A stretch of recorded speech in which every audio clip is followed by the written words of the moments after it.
Qu'est-ce qui vous effraie le plus? Un lézard, un renard ou un Mozart? Bonjour, je suis Jean-Serge Moulumba, votre hôte de ce podcast dédié à vos relations plus épanouies. Si vous n'êtes pas encore abonné à la chaîne, pensez à le faire. Pensez aussi à partager, à liker. Cela me permet de construire plus de contenu pour vous et cela offre aussi dans le même temps l'opportunité à ceux qui sont autour de vous d'en profiter.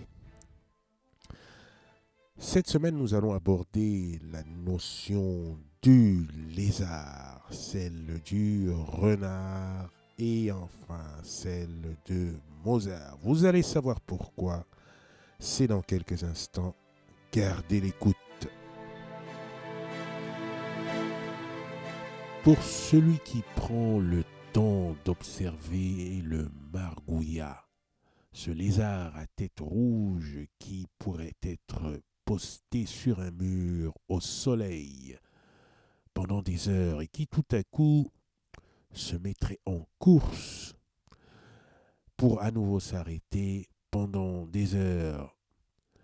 Il n'aura pas échappé à cet observateur que le lézard en question manifeste des comportements stéréotypés reptiliens qui sont organisés autour de la nutrition, la reproduction, la protection du territoire et, bien sûr, le combat.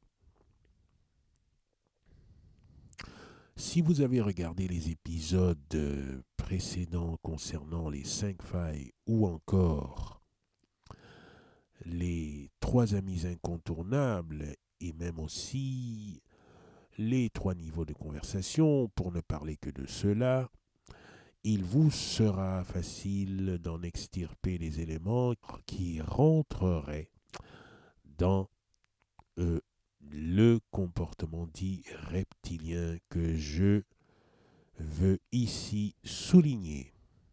Chacun d'entre nous connaît au moins une personne dans son entourage qui n'hésitera pas à venir sonner à la porte pour demander un service, pour essayer de remplir un besoin de façon totalement opportuniste, prendre profit de ce que nous soyons suffisamment gentils, ouverts pour emmener les choses à son avantage, sans scrupules, sans manière quelquefois, et toujours avec un strict minimum d'éthique. Ces personnes, nous les connaissons.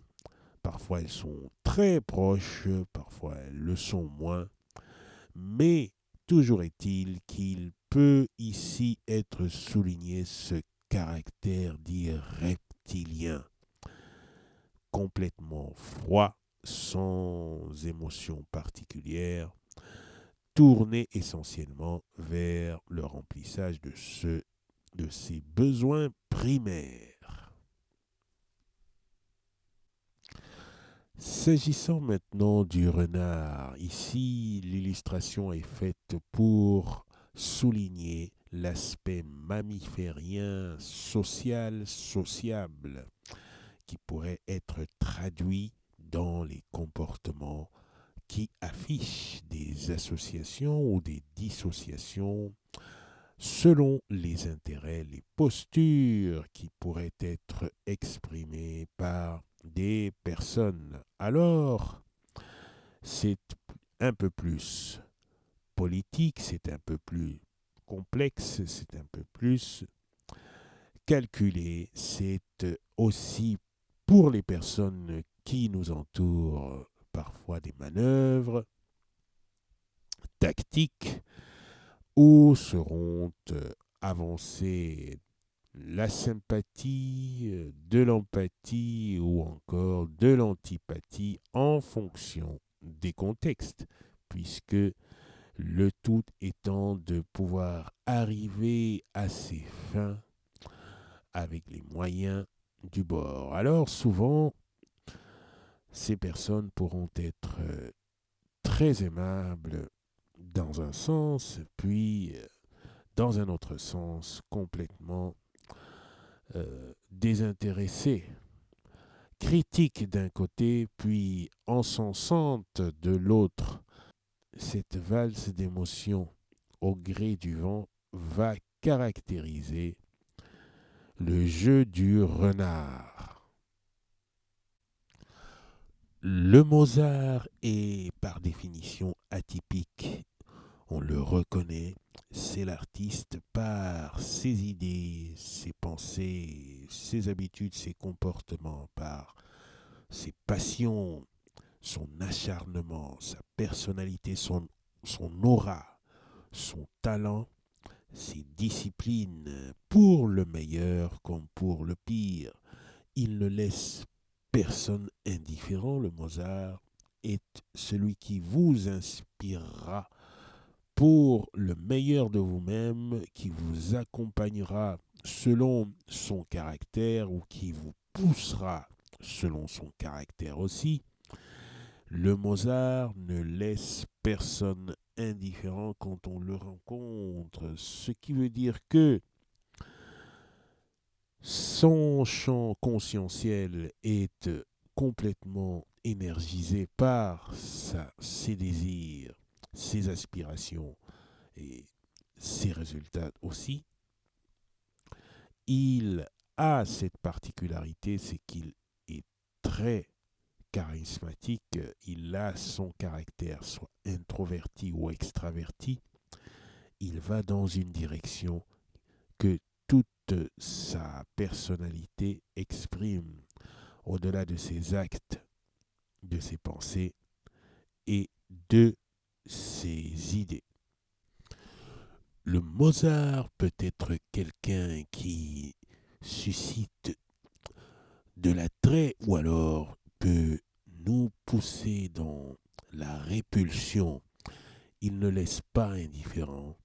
C'est aussi celui qui va faire bouger la conscience vers le haut. C'est celui qui interpelle. En définitive, cette organisation archétypale est celle que nous connaissons tous au plus profond de notre être, à la fois physique par l'organisation cérébrale, depuis les lieux archaïques du cervelet jusqu'aux étages supérieurs des lobes frontaux, par notre organisation comportementale, nos pensées, nos croyances, au fil et au gré du quotidien. C'est-à-dire que pour chacun de nous, il est un moment, que ce soit dans la journée, dans la saison ou dans la période, qui nous est plus favorable sur le plan primaire ou encore social ou encore conscientiel. C'est-à-dire que pour chacun de nous, il nous est souvent plus opportun de poser notre attention sur nos besoins primaires, sur nos besoins sociaux ou encore sur nos besoins conscientiels. C'est autour de ces étages de notre conscience, partant des besoins les plus primaires jusqu'aux besoins de réalisation, que sont organisées nos interactions dans le quotidien. Maintenant que vous le savez, sachez reconnaître la part de vous qui est reptilienne dans vos dialogues, de celle qui est sociale, sociable, et puis de celle qui trace votre légende personnelle. Cet épisode est maintenant terminé. Je vous invite à liker si vous avez aimé ce contenu, à partager autour de vous et bien sûr je vous retrouve la semaine prochaine pour un nouvel épisode.